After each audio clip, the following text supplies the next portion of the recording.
Synthetic does not mean what you think it means. Crack the cap on a fresh quart, breathe in that sharp, almost sweet petroleum smell, and watch the amber stream catch the shop light as it slides down the funnel. That thin, oily film clinging to the plastic is the only honest thing in the whole transaction. The label says full synthetic. The marketing says race proven. The price says premium.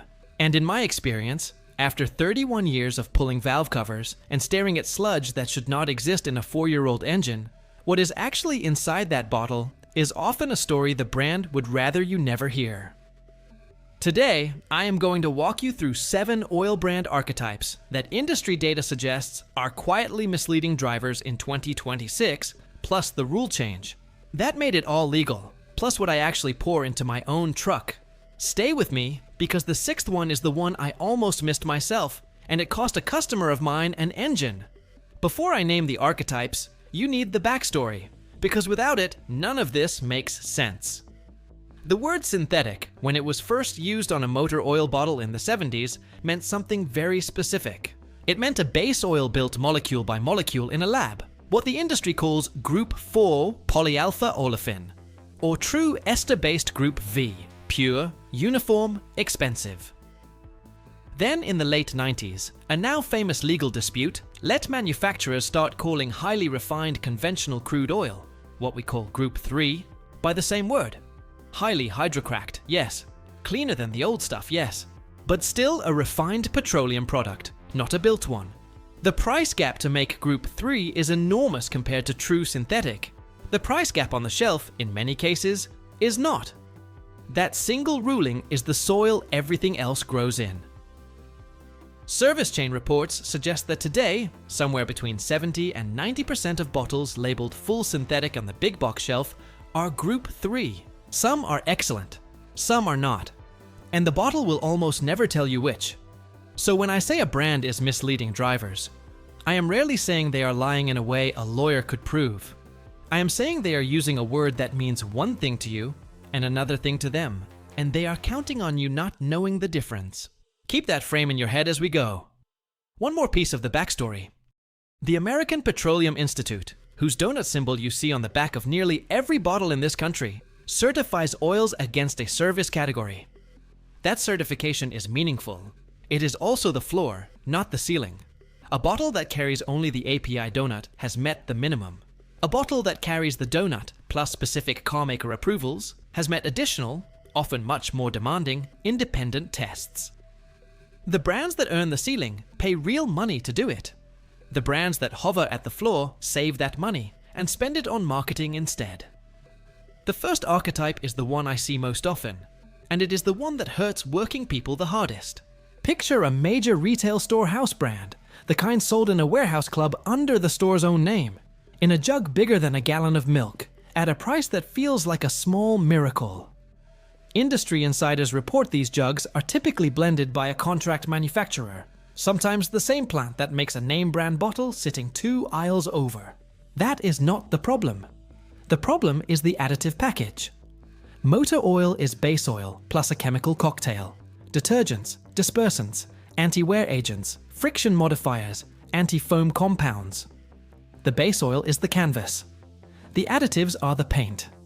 In my experience, the cheapest house brand jugs meet the minimum certification on the day they are bottled, and not a drop more. They will protect a Camry that gets changed every 5,000 miles in a mild climate. They will absolutely not protect a turbocharged engine in Phoenix in August doing short trips. The bottle does not tell you that. The bottle just says full synthetic and shows a checkered flag. I have pulled timing covers on engines that ran nothing. But that jug and the varnish on the chain guides looked like burnt honey. Not catastrophic. Not yet. Just the slow tax of pouring in, something that technically qualifies and practically does not. And here is the part that should make you angry. The price difference between the bare minimum additive pack and the premium one, on a per quart basis, is often less than $1. The brand keeps that dollar. You keep the consequences. Industry data suggests the gap in wear metal counts between a minimum spec house oil and a fully approved name brand oil shows up clearly by about 30,000 miles, and by 60,000, it is no longer subtle. The only person ever holding the bag is the driver. whose engine starts to tick at 80,000 miles for reasons nobody bothers to investigate.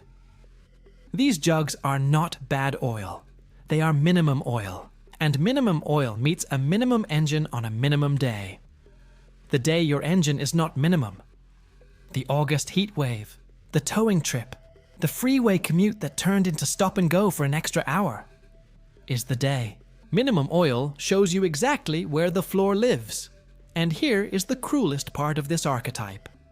The driver who buys the giant warehouse jug is almost always the driver who can least afford an engine failure. People with comfortable budgets buy premium oil out of habit. People stretching every dollar buy the discount jug because the math at the register makes sense. The math at the engine, 5 years later, does not. That inversion is what bothers me most about this whole industry. The protection follows the money, even though the consequence falls hardest on the people without it. The second archetype is what I call the heritage trap. This is a long-running American brand still sold in big box auto stores, the kind your grandfather swore by, the kind whose logo has been on a NASCAR somewhere for as long as you have been alive. The name carries weight. The bottle has not changed much. The formula, though, has changed a lot, and not always in the direction the marketing implies.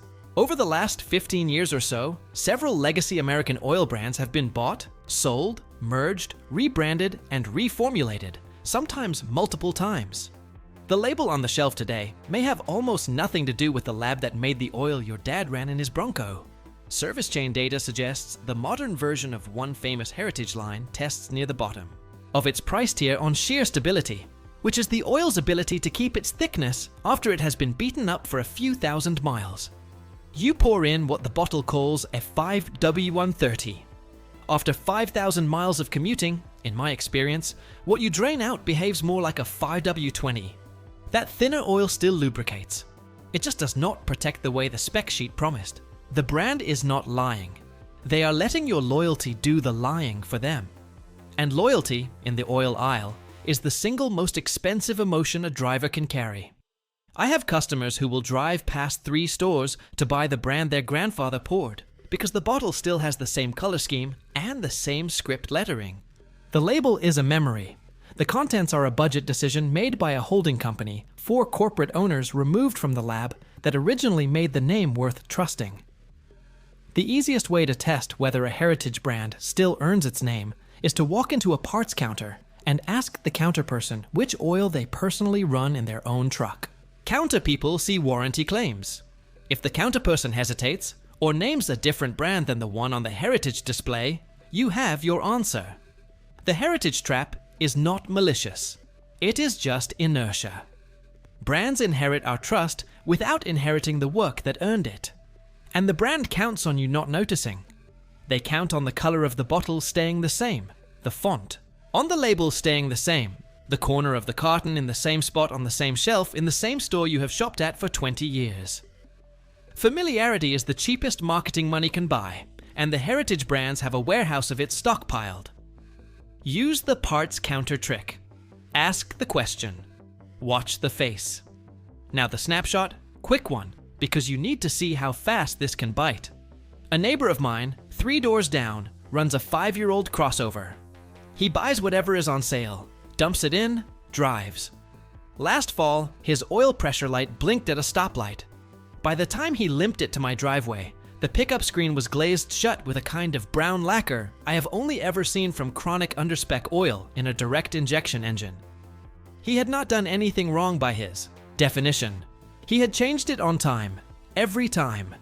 The oil had just never been what the bottle said it was. That is the whole game. 30 seconds of lesson, $10,000 of engine.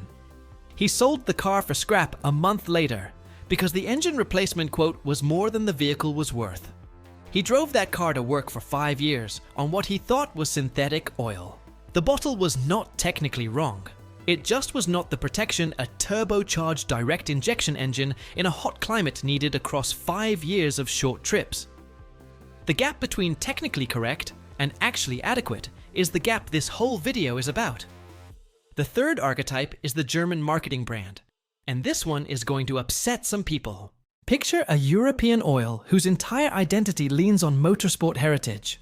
Race team sponsorships, technical sounding names, a bottle designed to look like it belongs in a pit garage. There are real, excellent European oils, some of the best in the world. But there are also brands riding that aesthetic while bottling something much more ordinary. Industry data suggests certain mid-shelf European branded oils sold in North American auto stores are blended domestically using the same Group 3 base stocks as everything else on the aisle, with an additive package tuned more for the marketing claim than for any specific engine. The bottle whispers, Autobahn. The contents say, Strip Mall. I am not saying every German branded oil is a costume. I am saying the costume is the selling point for some of them, and you are paying a premium for the costume more than for the oil. If you drive a German car and the manufacturer specifies a particular approval, and the real approval codes are printed in your owner's manual, match that code, not the flag on the label. The code is the truth, the flag is the wrapper. Service chain reports suggest that when a European-themed bottle and a domestic-labeled bottle from the same blending plant land on the same shelf at the same price, the European-themed bottle very often contains a slightly leaner additive pack to fund the branding. If you walk into a high-end European dealer and ask what oil they put in your car at service, they will often hand you a bottle that genuinely carries the manufacturer's specific approval. That oil is the real thing. The bottle on the parts store shelf with the European flag on it may carry no such approval at all. Same flag, very different oil. The dealer pours the spec because the dealer warranties the work. The parts store version pours the brand because the brand sells the bottle. Two different incentives, two different bottles, one identical flag on the front. That is the misleading part in one sentence. The fourth archetype is the quick lube private label. And this one might be the most quietly common scam in the entire industry.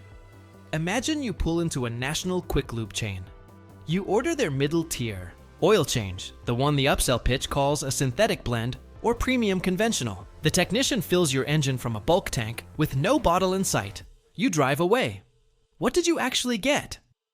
In my experience, and based on what service chain insiders have told me, the contents of that bulk tank are often a private label oil sold to that chain under one name, sold to a competing chain under a different name, and sold to a third buyer under yet another. Same plant, same base stock, same additive pack. 3 different invoices, 3 different prices. The chain prints whatever name supports the highest markup. There is nothing illegal here. There is also nothing premium. You are paying the price of a branded oil for what is functionally a generic, and you have no bottle to inspect, no batch code. To look up, no way to know what is actually circulating through your engine. If your chain will not show you the bottle the bulk tank was filled from, that is the answer to the question.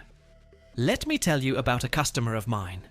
I will call him Marcus, 52, long-time delivery driver in a mid-sized city in the central states, 11 years behind the wheel of the same half-ton pickup. Marcus keeps a spreadsheet in the glove box, every receipt stapled. He had used the same national quick lube chain for 9 years. 2 summers ago, he noticed his oil pressure gauge sitting a hair lower at idle. He called me. I asked him for the brand name on the bottle they showed him. He paused for a long beat. He said they had never shown him a bottle. 9 years, never a bottle. We sent a sample of his drain oil to a lab. The viscosity did not match what the receipt claimed. The additive profile looked like the bottom tier of a generic private label. Marcus did not lose his engine. He switched to buying his own bottles and bringing them to an independent shop that lets him watch the pour. His pressure came back up within 2 changes. The story is not dramatic. That is the point. Most of the misleading in this aisle is not dramatic. It is the slow shaving of margin until one summer your gauge sits a hair lower and you call somebody who knows. The 5th archetype is the contrast pair, and I want you to hold these 2 bottles side by side in your mind. On the left, a full synthetic from a top-tier oil major, the bottle a customer might pay around $10 a quart for. On the right, a full synthetic house brand from a discount auto retailer, the bottle priced around $4 a quart. Same viscosity grade. Same headline certification stamp, both legal, both labeled the same way. Now flip both bottles around and read the back. The top tier oil lists multiple OEM approvals. Specific carmaker codes that mean the oil was independently tested against that carmaker's own additional requirements. Hundreds of hours of engine testing, real lab data, real money spent earning each approval. The discount bottle lists none. Just the headline, stamp, maybe a checkered flag, maybe the word advanced. Both bottles are telling you the truth. One is telling you a lot more of it. The actual additive package on the cheap bottle, in my experience, is the minimum cocktail required to clear the headline stamp, blended for cost, not for any specific engine's needs. The expensive bottle is not always worth triple the price, but it is almost always worth more than the price gap suggests, because what you are paying for is the testing the cheap bottle skipped. Think of it this way. Two contractors bid on a house. Both promise the same square footage on paper. One has built 40 houses in your county and you can drive past every single one. The other has built none you can verify. The bottles on the shelf work the same way. The expensive bottle has a portfolio. The cheap bottle has a brochure. Only one of them has receipts. The carmaker approvals printed on the back are not decoration. Each code represents a body of test data. Extended idle cycles, high temperature shutdowns, cold start protection, sludge resistance, fuel economy retention that an independent lab signed off on. Here is your retention loop, and this is where the sixth one comes in. And the sixth one is the reason I started making videos like this in the first place. Stay with me on this because I almost missed it on a customer's truck, and it haunts me. The sixth archetype is the boutique high mileage brand. You know the bottle. It says high mileage in big friendly letters. It says for engines over 75,000 miles. It says seal conditioners, leak protection, anti-wear. The price is a couple of dollars over the regular full synthetic on the same shelf. The promise is gentle care for an older engine. Industry data suggests, and this is the part that bothers me, that many high mileage formulations are simply a standard base oil with a small dose of a seal swelling chemical added, and sometimes a slightly higher viscosity within the same grade window. For some old leaky V8 with a slow pan gasket weep, that little bit of seal swell can buy you another year. For a modern direct injection 4-cylinder with timing chain tensioners that need precise oil flow, that same swell chemistry can swell the wrong seals, and the slightly heavier oil can starve passages designed for thin flow. I had a customer bring in a 10-year-old compact car, low mileage actually, complaining about a faint tick from the top end. He had switched to a high mileage oil because the bottle said it was time. The tick was the tensioner not getting enough oil at cold start. We pulled him off the high mileage formula, put him back on the manufacturer's spec, and the tick faded over a month. He got lucky. Other people do not. High mileage is a category invented by marketing, not by engineers. Read your manual. If your manual does not call for it, the bottle is selling you a problem dressed as a solution. The chemistry behind high mileage was tuned for an era of pushrod Vi-8s with simple seals. Modern engines have timing chain tensioners and oil control valves that depend on precise pressure. The approval code on the back, if it matches your manual, is the only honest answer. The seventh archetype is the new Energy Badge brand, and this one is going to grow fast over the next 2 years, so I want you ahead of it. Picture a bottle with a green leaf on it, or a bottle that says low SAPs, or made for hybrids, or formulated for stop-start engines. Some of these claims are real and important. Modern hybrid drivetrains, gasoline particulate filters, and frequent stop-start cycles genuinely do put different stresses on oil than a steady highway cruise. Real engineering has gone into real low SAPs formulations that protect catalysts and filters without sacrificing wear protection. But, and this is a big but, service chain reports suggest a wave of new bottles is hitting the shelf in 2026 with hybrid-friendly and stop-start ready badges that are simply the brand's existing oil with a reprinted label. No reformulation, no new approval, just a green leaf and a $4 markup. If your owner's manual specifies a low SAPs or particulate filter compatible oil, the actual proof is in the approval codes on the back of the bottle, not the leaf on the front. Match the codes, ignore the foliage. And honestly, let me correct myself here, because I want to be fair.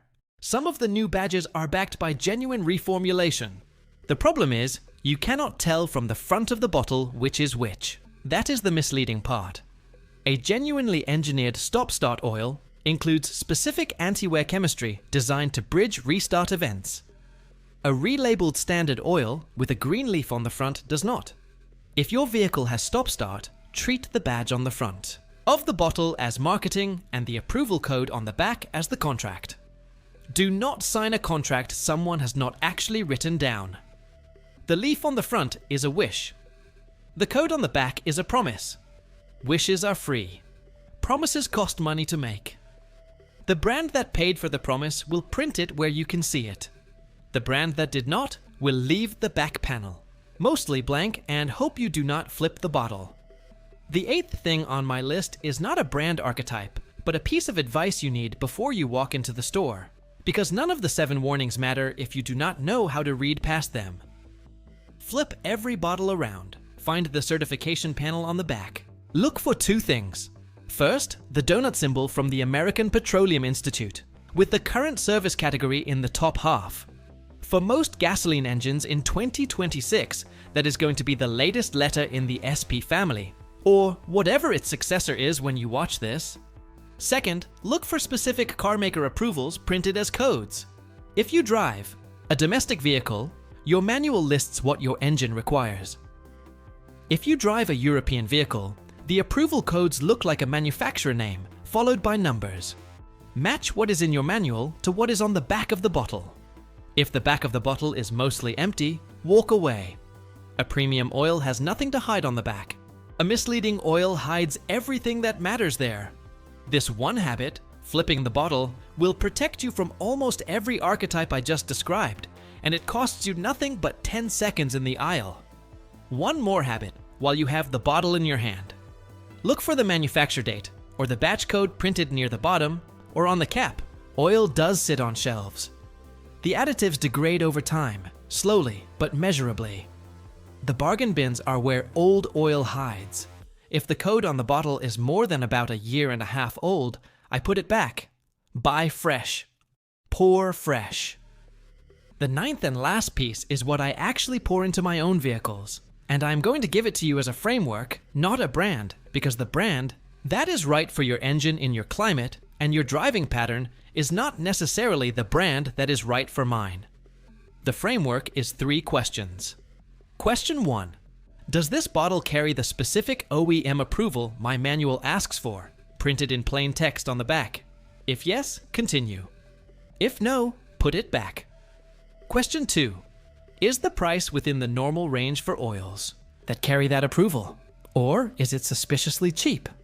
Suspiciously cheap, in my experience, almost always means the approval is technically met and practically thin. Question 3. Does the brand publish a technical data sheet I can find online with real numbers for viscosity at 100 degrees, viscosity index, pour point, and flash point? A brand that hides its data sheet is a brand that does not want you comparing it. Run those 3 questions on any bottle, and you will be outside the misleading archetype trap for the rest of your driving life. You do not need to memorize 7 warnings. You need to ask 3 questions. That is the gift inside this whole video. Every front label is marketing. Every back label is a contract. The front is what the brand wants you to feel. The back is what the brand has actually agreed to deliver. If all 3 answers are yes, you are buying an oil. If anyone is missing, you are buying a feeling, and feelings do not lubricate bearings. And here is where I have to be honest with you, because I started this whole thing for a reason, and it was not the camera. For the first 20 years of my career, I poured whatever oil my shop had a deal on. The supplier dropped off cases. We poured. Customers trusted us. Most engines were fine. Some were not. When they were not, I told myself it was bad driving, bad luck of the draw on the engine. I was wrong about a few of those. There was a customer, I will not use her real name, who drove a small sedan, single mom, 2 kids, made every appointment on time, never missed a change. Her engine failed at 90,000 miles for reasons that, looking back with what I know now, were absolutely linked to a private label bulk oil we were pouring at the time. I told her it was just one of those things. It was not just one of those things. It was me not asking the questions I just gave you. I cannot give her engine back. I can give you the questions. That is the trade. Every video I make, every bottle I flip over on camera, every archetype I name without naming. That is me trying to pay back something I cannot repay directly. So when you flip the bottle, when you check the approval, when you walk away from the green leaf because the back of the bottle is empty, you are not just protecting your engine. You are completing a circle. I started a long time ago and could not close on my own. Tell me below, which oil brand did you recognize from your own garage shelf, and which one fooled you the longest? I read every comment, everyone, even the ones that disagree, and especially the ones from other techs who have seen what I have seen. The next person who reads your comment might be a single mom with a small sedan and 2 kids in the back seat, and she might flip the bottle because you told her to. That is the whole point. That is why we are here. Flip the bottle.